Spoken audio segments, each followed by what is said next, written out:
मनीष कश्यप न्याय दिलाता है। हाँ बिल्कुल न्याय दिलाता है। आप जाकर के देखिए, बहुत आदर्श आनंद को न्याय दिला दिया परसों के सोनू सूद वाला द फेस ऑफ पाटलिपुत्र में, पता है। अयांश को 16 करोड़ का सुई लगवा दिया, पता है। सोनू को एलन में पढ़ने भेज दिया, पता है। तो है कि एलन में हम ही सुन लो, हम भी तो वही बतवा कह रहे हैं ना। हाँ। हम भी वही बात कर रहे हैं। आरती छोटू के मसला में भी जाके इंसाफ कर दिए। दुमका में जाके आप दंगा फंसिए, रांची झारखंड में जाके आप दंगा फसाद कराने की कोशिश करते हैं।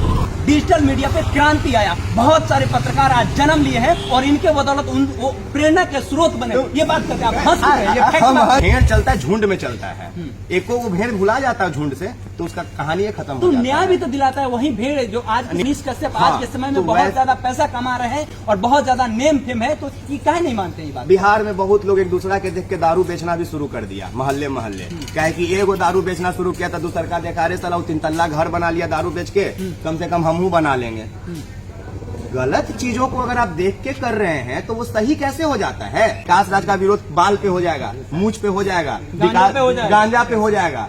ठीक है कि गांजा पीता है, पीते कोई नहीं देखा है, क्योंकि हम ऐसे दिखते हैं कि आप मेरे काम पे शक नहीं कर सकते हैं और सवाल नहीं कर सकते हैं, क्योंकि हम अनपढ़ और जाहिल में से नहीं आते हैं। मेरे पे एफआईआर कर दिए हो तो क्या ठीक है, 2 साल बाद जेल से निकलेंगे तो उसी रगड़ेंगे। उसको शर्म नहीं आ रहा है कि वो आके ऑन कैमरा ये बात बोल रहा है कि हम आज तक न्यूयॉर्क में और फलना ढेकना जगह से हम नौकरी छोड़ के आ गए हैं 70,000 का, और आज भी अपने बड़ा भाई से हम रिक्शा चलवाते हैं और बहन मेरे लिए काम करती है और हम उसके पैसा पे बैठ के दिल्ली और पंजाब में बैठ के रोटी खाते हैं। उस इंसान को इस बात का शर्म नहीं आया। उस इंसान को उस वक्त शर्म नहीं आता है जब उसके भाई का नाम पे राजनीति की जाती है आरलोक चौराहे पे। उस व्यक्ति को तब शर्म नहीं आता है, अपने आप को खुदगर्ज बताता है। उसकी खुदगर्जी कहाँ गई थी केशव, जब उसके हाथ में कोई ला के मोबाइल देता है और कहता है कि अब इसमें चंदा मांगिए, तब उसको शर्म नहीं आता है। तब उसको शर्म नहीं आता है जब उसकी बहन उसी चौराहे पे खड़ा होकर उस रिक्शा वाले को ये कहती है कि अब किस पत्रकार को रिपोर्टिंग करने देंगे, किस पत्रकार को बाइट देंगे, कब आपका माथा दुखा गया, कब आपका पेट दुखा गया, कब आपको घर चलना चाहिए। तब उसकी बहन अपमानित नहीं होती है।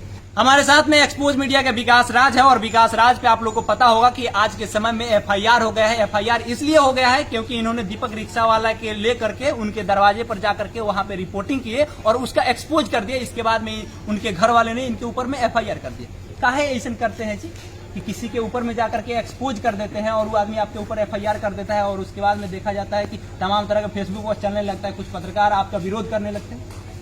काहे जो पत्रकार मेरा विरोध करते हैं वो पत्रकार लोग हमेशा गलत आदमी को ढूंढ लेते हैं।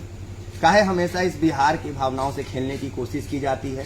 क्यों इस बिहार में उन गरीबों के ऊपर लोगों की नजर नहीं जाती है जिसको सच में आर्थिक मदद की जरूरत है, और उन गरीबों को हम गरीब क्यों मान लेते हैं जो संपन्न होते हैं। इसलिए यही एक वजह है। संपन्न आदमी रिक्शा चलाता है। कौन आपको बोल रहा है कि वो रिक्शा चला रहा है? एक बात बताइए, कल के डेट में हम ठेला चलाने लगेंगे तो इसका मतलब हम संपन्न नहीं रह जाएंगे? आपका पेशा जो है वो कहाँ से तय करता है कि आप क्या हैं? आपके हाथ में एक माइक है केशव जी, आप समझिए इस बात को। आपके हाथ में एक माइक है, आपके सर ये बदन पे एक 400 का शर्ट है, तो क्या आपका बैकग्राउंड कोई जान सकता है? तो 20 साल से रिक्शा चला रहा है, इस बात का प्रमाण तो दे रहा है ना वो आदमी। तो यार 20 साल से रिक्शा चला रहा है, तो मेरे पापा 20 साल से किसानी का काम करते हैं। तो आप जाकर के बता देते हैं कुछ भी नहीं। यही पे केशव यही बात है। अगर आप गलत संदेश बिहार को नहीं दिए होते तो विकास राज आपके घर पे जाके एक्सपोज क्या ही नहीं होता। और एक और बात आप समझिए केशव, बिहार में 13 करोड़ की आबादी है। 13 करोड़ की आबादी है। पटना में कम से कम 1300 तो रिक्शा चलता ही होगा। और पत्रकार कितने होंगे? नहीं, पहले सुन लीजिए, हम सब बताएंगे। बिहार में 13 करोड़ की आबादी है, 1300 रिक्शा पटना में तो चलता ही होगा, अलग अलग हिस्से में चलता होगा ना। 1300 रिक्शा वाला, 13 करोड़ आबादी और 13 पत्रकार, ठीक है। हम इन सब को छोड़ के सिर्फ एक रिक्शा वाले को एक्सपोज क्यों किए? हम उस रिक्शा वाला के घर के गेट पे जाके वीडियो बनाते हैं, हम उसके घर के दरवाजे पे जाके सवाल खड़ा करते हैं।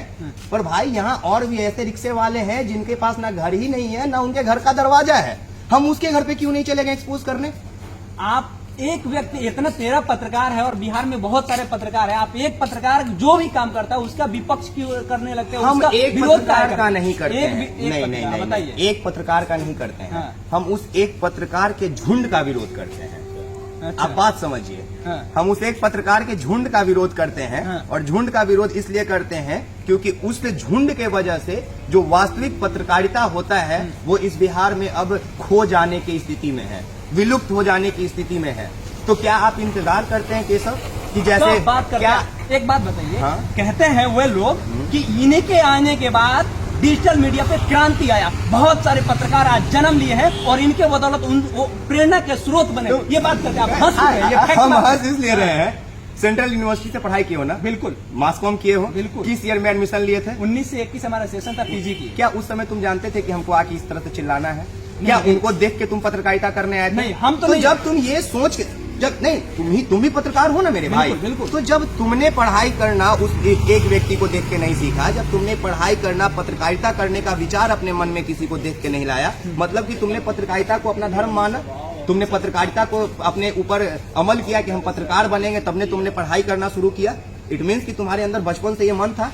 10th 12th करने के बाद जब तुम नासा की तैयारी कर सकते थे, यूपीएससी कर सकते थे, बीपीएससी कर सकते थे, नीट में जा सकते थे, निफ्ट में जा सकते थे, AI ट्रिपल ये इंजीनियरिंग कर सकते थे, मास्टर कर सकते थे, तुम्हारे पास बहुत ऑप्शन था। पर तुमने सिंपल ग्रेजुएशन करके अगर तुमने मास कॉम किया, इट मीन्स कि तुम पत्रकार बनना चाहते थे। और अगर तुमने सच में सेंट्रल यूनिवर्सिटी से पढ़ाई करके अगर तुम पत्रकार बने हो, सच में क्या, सच में पढ़े हैं भाई? सुन लो, अगर तुम सच में पढ़े हो तो कहीं ना कहीं तुमको भी पता होगा कि हम उन पत्रकारों का विरोध क्यों करते हैं, और तुम भी मेरे बात से सहमत हो। इस बात से सहमत नहीं है कि बहुत सारे ऐसे पत्रकार हैं जो उनको प्रेरणा मान करके आए हैं कि मनीष कश्यप आज के समय में बहुत ज्यादा पैसा कमा रहे हैं और बहुत ज्यादा नेम फेम है, तो ये काहे नहीं मानते ये बात? बिहार में बहुत लोग एक दूसरा के देख के दारू बेचना भी शुरू कर दिया, मोहल्ले मोहल्ले। क्या कि एगो दारू बेचना शुरू किया तो दूसर का देखा रे साला 3 तल्ला घर बना लिया दारू बेच के, कम से कम हमहू बना लेंगे।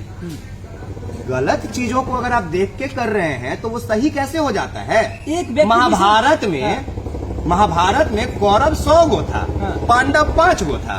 मेजोरिटी के हिसाब से अगर सही गलत का निर्णय करना होता तो श्री कृष्ण पांडव का साथ ही नहीं देते। श्री कृष्ण सीधा कह देते कौरव 100 गो या 100 गो का बात सही होता है भाई, क्योंकि मेजोरिटी बोल रहा है, फिर महाभारत ही नहीं रचा जाता इस दुनिया में। तो मेजोरिटी आपको कहाँ से तय कर, मेजोरिटी कहाँ से ये बात तय करने लगा कि आप सही हैं कि गलत है?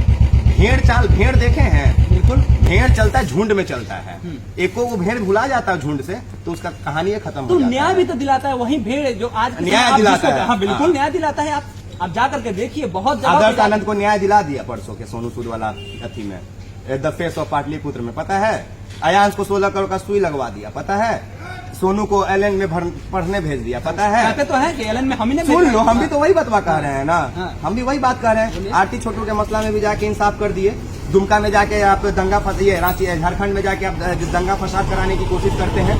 रिक्शा वाले का बात समझिए, उसकी बहन और उसका भाई जो बड़ा वाला है, जो चर्चा का विषय बना, जब उसका छोटा भाई ऑन कैमरा आता है तो ये कहता है कि हम दिल्ली के जामिया मिलिया इस्लामिया में पढ़ाई कर रहे हैं, ठीक है, और हमको पढ़ाई का खर्चा उठाने के लिए मेरा भाई रिक्शा चला रहा है, समझिएगा। और रिक्शा चला रहा, मेरी बहन स्टूडियो में काम करती है, एडिटर है, और वो भी हमको पैसा भेजती है। उस इंसान का एज देखे हैं आप?